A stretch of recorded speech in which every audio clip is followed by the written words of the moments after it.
And our next speaker is Marcin Wróbel. Yeah, sure.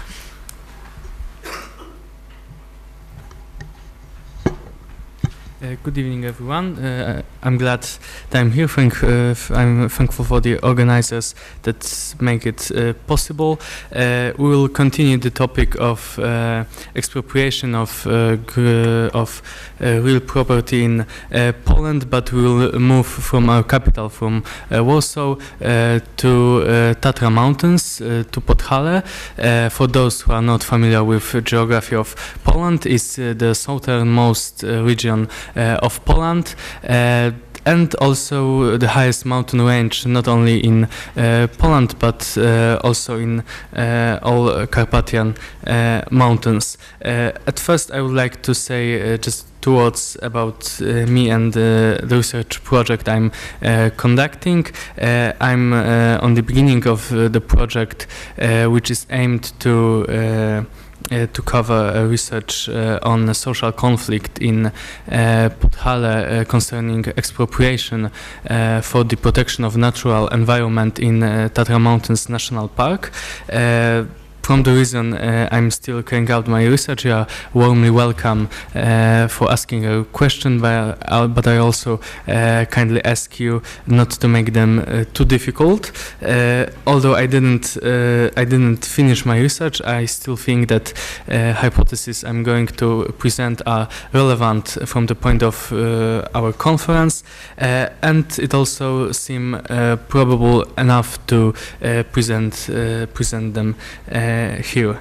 The issue of expropriation in Tatra Mountains, it's a broad problem with huge political, sociological, anthropological background. So I will only try to describe the necessary part of it. I will start with historical framework of this issue. Before the war, in Poland, the issue of protection of natural environment actually started to exist. The statute on protection of natural environment was introduced. And also in Tatra Mountains, there were attempts to create a national park. Unfortunately, although the whole project of a regulation on creation of national park was already ready in 1938, it was not introduced and it didn't came into force. I'm speaking about the issues, although the expropriation appeared after the war. I'm speaking about the regulation and projected regulation from the times before the war, as there are significant differences between the regulation before the war and those which came into force after the war.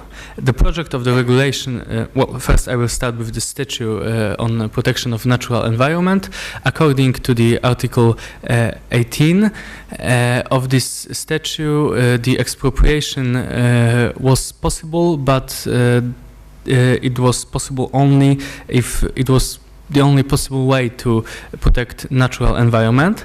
After the war, expropriation was conducted on the regular basis, so there was no additional exceptions in case of protection of natural environment.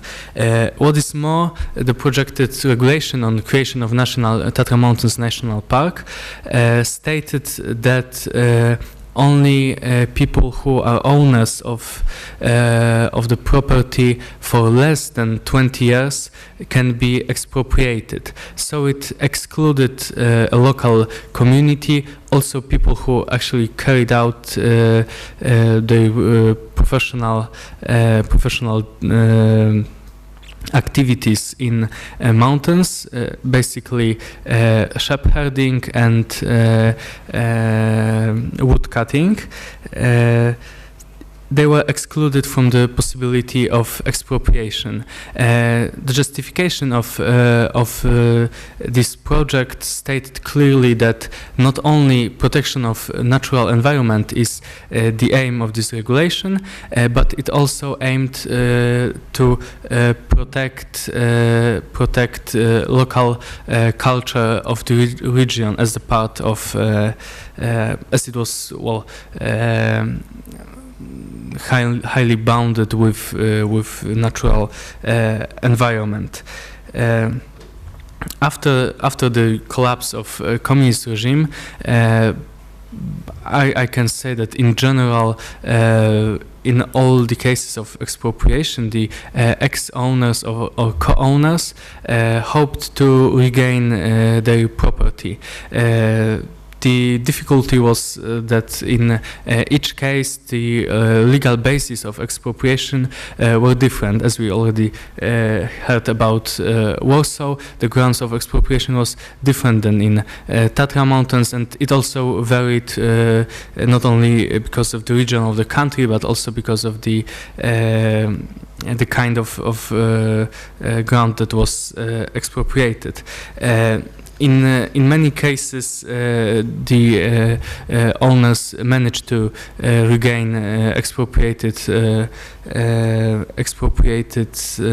land or buildings, but not in a case of Tatra Mountains National Park. The question why we can answer in two ways. First of all, the expropriation was at least officially carried out because of the necessity of protection of natural environment, and secondly, expropriation was carried out by the authorities, we can say, very well. So they avoided all possible legal mistakes, which are actually now the reason why owners are able to regain the property, as it happens in many cases. Also, no regulations or system solutions were entered in Poland. I think only Catholic Church managed to force authorities to create the special commission which was working on expropriation issues connected with Catholic Church. First of all, we can take a look on this problem from the point of view of clearly legal point of view, and probably we will come up to the answer that expropriation was carried out legally, and there are no legal means to get those properties back. But we also have to look at this issue with a broader perspective. First of all, the expropriation, which started in 1960, the beginning was the resolution of Polish cabinet, was justified with a necessity of removing shepherding from Tatra Mountains National Park. Although it was stated as the official and main reason, just after the expropriation was finished, it was finished in 1979, so it took almost 20 years to conduct it. In 1981, the shepherding limited, but was restored in Tatra Mountains. So it clearly shows us that the reason that was given by the cabinet was, well, we can say, just untrue. So that wasn't actually the real reason of the expropriation. That's the part of the biggest problem which comes in this issue. So for some of the people who were expropriated, the actions taken by the authorities were perceived as a kind of a vengeance for how this local community behaved shortly after the war. Till 1947, in the Podhale, there was still there was a strong movement against communism, led by Józef Kuraś, also known as Major Ogień. It's very another complicated issue for this region, so I will not speak more about it, although it's very interesting.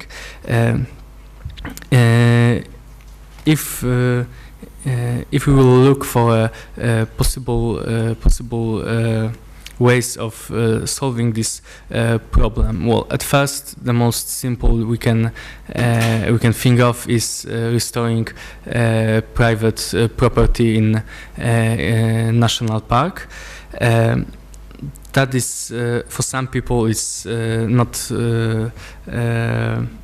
a good way of resolving this problem, but we still have to remember then that in half of national park, the private property was functioning from the creation of the park, and it's still functioning. So actually, expropriation was not a necessary measure for the protection of natural environment, and some of the regions of Tatra Mountains National Park shows us that although private property of the grounds were maintained, there is still the protection is still carried out by national park.